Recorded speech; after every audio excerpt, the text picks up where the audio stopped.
My name is Clara Vance, and for 60 of my 80 years, my soul has spoken a language that has no words. It speaks through the horsehair of a bow, the vibrating strings of a violin, the rich, resonant voice of ancient wood. The world once knew me as La Vance, a concert violinist who played in the grandest halls of Europe. But my true life, my most intimate conversations have always been with him. Not a person but a presence. My violin. The Phoenix. A masterpiece crafted in 1742 by Guarneri del Gesù. A violin so rare, so perfect, its voice is said to hold the echo of every artist who has ever played it. It was my husband Stefan's wedding gift to me. He, a brilliant luthier and historian, had spent a decade finding it. It was not an instrument. It was the shared soul of our marriage. Since Stefan passed 5 years ago, the Phoenix has been my only comfort. Its voice a tangible link to our past. I no longer play in concert halls. I play for an audience of one. The ghost of the man I loved. I thought this was how my story would end. In a quiet duet with a memory. I did not account for the arrival of my grandson. Alex is my late daughter's only child. He has his mother's eyes but his father's rapacious heart. He arrived at my city apartment not with flowers, but with his wife Victoria, a woman who moved through my world of art and history with the cold, appraising gaze of an auctioneer. They sat in my music room, the afternoon sun glinting off the polished wood of the Phoenix, which rested in its open case on the grand piano. "Grandmother," Alex began, his voice a little too smooth, a little too rehearsed, "we've been thinking about your future. About security. This apartment is wonderful but it lacks the facilities for someone of your age. We found a beautiful place for you. The Meadows. It's a luxury retirement community." Victoria chimed in, her voice like the clink of ice in a crystal glass. "And we need to talk about your assets, Clara. Specifically, that." She nodded towards the violin. "It's a museum piece. It's also a multi-million-dollar asset that is collecting dust. It's not safe here. It should be sold. The proceeds would secure your comfort for the rest of your life. And it would provide the seed capital for my new investment fund." They saw my soulmate. And they put a price tag on it.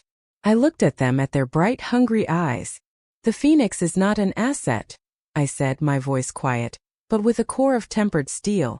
"It is my life. It is not for sale." Alex's smile tightened. "We were afraid you'd be sentimental. But this isn't a discussion, grandmother. It's a reality. You're getting older. Your hearing isn't what it once was. Can you even appreciate its nuances anymore? It's a waste. We're doing what's best for you." That was the first shot in a war I didn't know how to fight. Their campaign was a masterpiece of insidious cruelty. It wasn't an open attack, but a slow, methodical dismantling of my confidence, my senses, my very identity as a musician. They began by questioning my hearing. During their weekly visits, they would play music, subtly altering the frequencies on their high-tech sound system. "Can you hear the warmth in the lower register, grandmother?" Victoria would ask. "The new digital remastering is exquisite." I couldn't. To me it sounded thin, tinny. I thought it was my own failing ears. They brought me a new set of professional violin strings. "These are the best on the market, grandmother. They'll make the Phoenix sing like never before." But when I played, the violin felt wrong. The sound was muted, lifeless. I struggled to produce the rich, complex tones that were once as natural as breathing. "Maybe you're just a little out of practice," Alex would say, his voice laced with a pity that felt like acid. I started to believe them. I started to fear that my own hands, my own ears were betraying me. The final, devastating betrayal came on a quiet Tuesday afternoon. They arrived with a conservator, a man with soft hands and dead eyes. "Just a routine checkup for the violin, grandmother," Alex said, "to make sure it's being stored at the proper humidity. He needs to take it to his lab for a few hours." I was hesitant, a knot of dread tightening in my stomach. But what could I say? They had already established that I was the sentimental, slightly confused old woman. To refuse would be to confirm their narrative. I watched them place my Phoenix into a secure transport case. I watched them walk out the door with my soul. He brought it back that evening.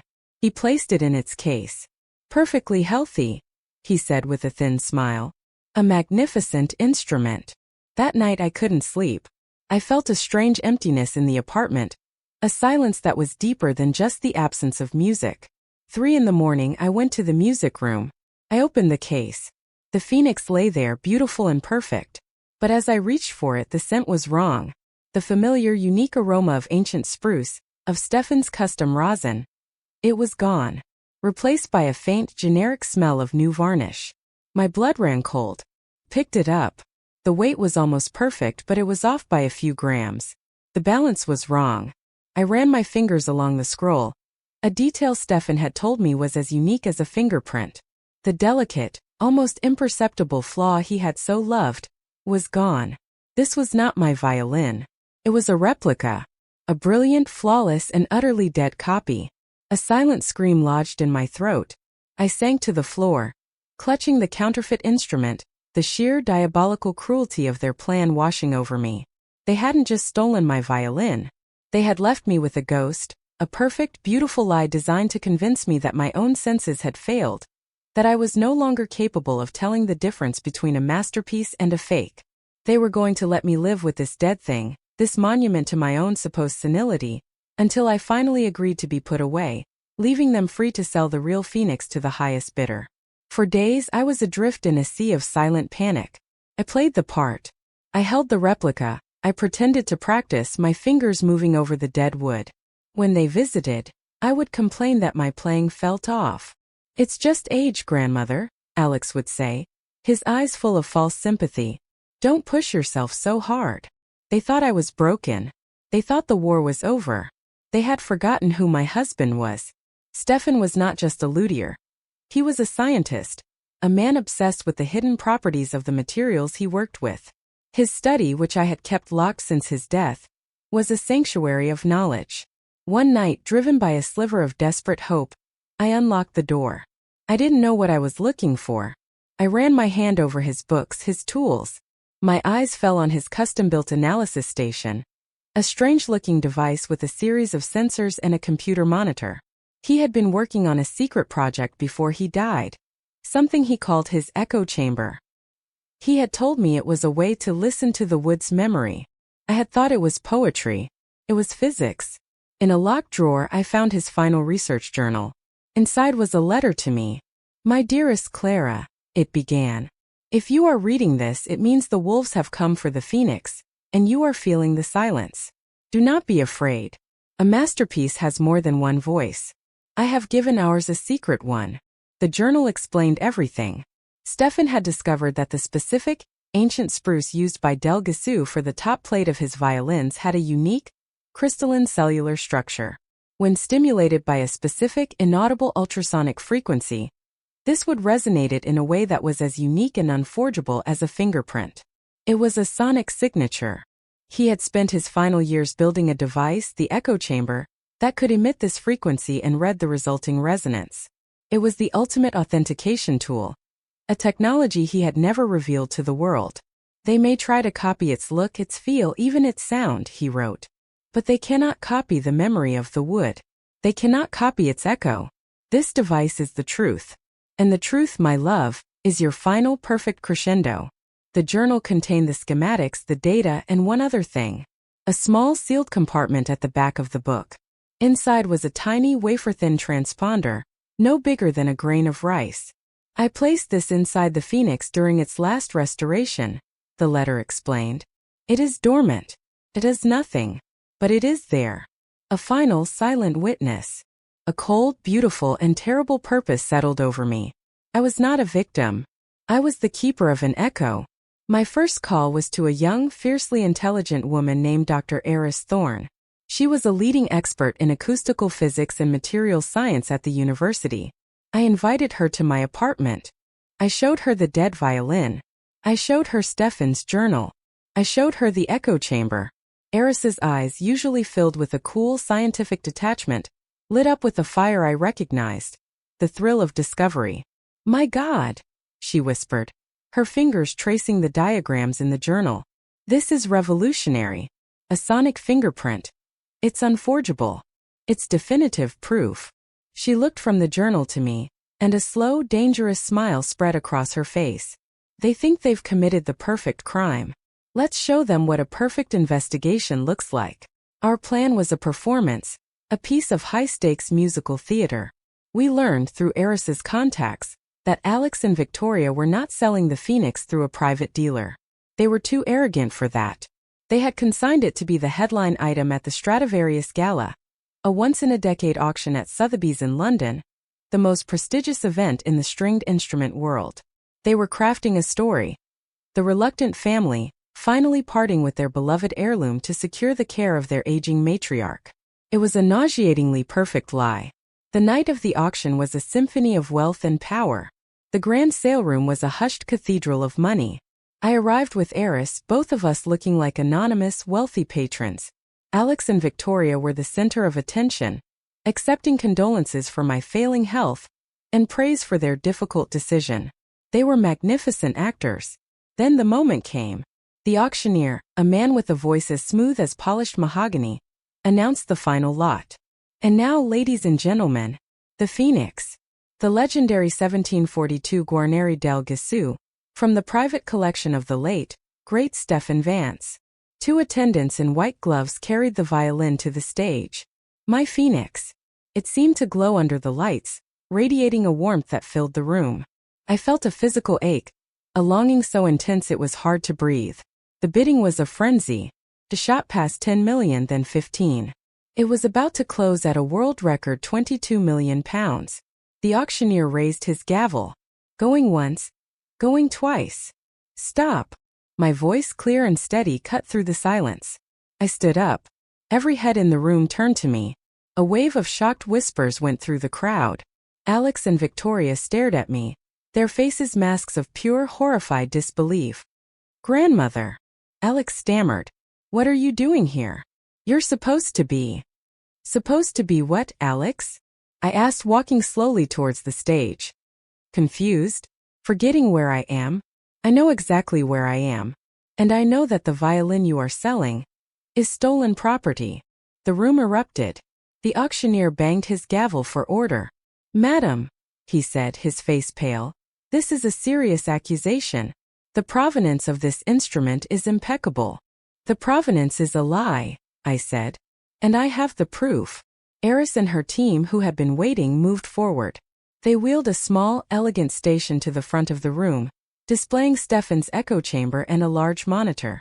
My late husband was a genius, I explained to the stunned audience. He discovered that the wood of this violin has a unique, unforgeable sonic fingerprint. A memory. An echo.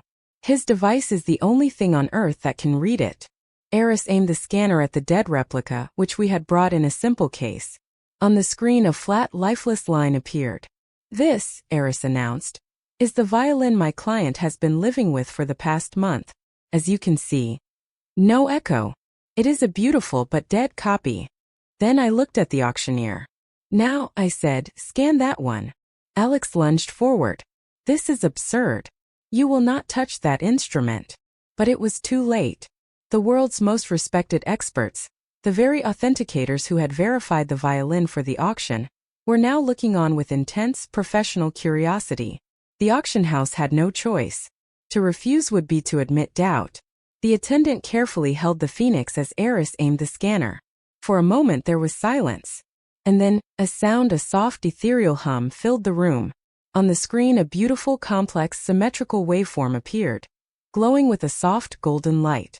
It was a perfect, resonant signature. It was the echo of my soul. The screen split. On one side was the live scan. On the other was a reference file, loaded from Stefan's journal, labeled Phoenix Master Signature. They were identical. A perfect match. The message on the screen was simple and devastating. Authenticity verified. The Phoenix. The proof was absolute, scientific, and irrefutable. I had not just proven the violin was real. I had proven that I, the deaf, senile old woman, was the only person in the room who could tell the difference. I had proven the replica was a fake, which meant the only way the real one could be here was through theft. I turned to my grandson. You called my hearing into question, Alex, I said, my voice cold and clear. But you were the one who could not hear the truth. You had a masterpiece in your hands, and all you could see was money. The final, quiet blow was the transponder. And just in case there was any doubt, I said to the head of security, my husband also installed a small tracking device. I believe if you scan the instrument you will find it. Its registered owner is me. The world Alex and Victoria had built, their world of lies and clever financial instruments, collapsed into dust. The scandal was a global sensation. They were not just thieves. They were fools, exposed as charlatans in the most public and humiliating way imaginable. They faced a barrage of lawsuits from Sotheby's, from the buyers, from me. Their reputations were annihilated. I did not press criminal charges. Their public ruin was a far more fitting punishment. The phoenix was returned to me. That evening, in the quiet of my music room, I lifted it to my chin. I drew the bow across the strings, and the rich, warm, complex voice of my soulmate filled the silence. I have since established the Phoenix Foundation, an organization that loans priceless instruments to brilliant, deserving young musicians who could never afford them. The Phoenix is no longer silent. It is played. It is heard. It lives. To anyone listening, I want you to know this. They may try to steal your legacy. They may try to convince you that your own senses, your own knowledge are failing you. But the truth has a resonance. It has a memory. It has an echo. And if you listen closely enough, you will find that the very thing they are trying to take from you holds the key to their destruction, and to your own beautiful, triumphant crescendo. My name is Clara Vance, and my music has just begun.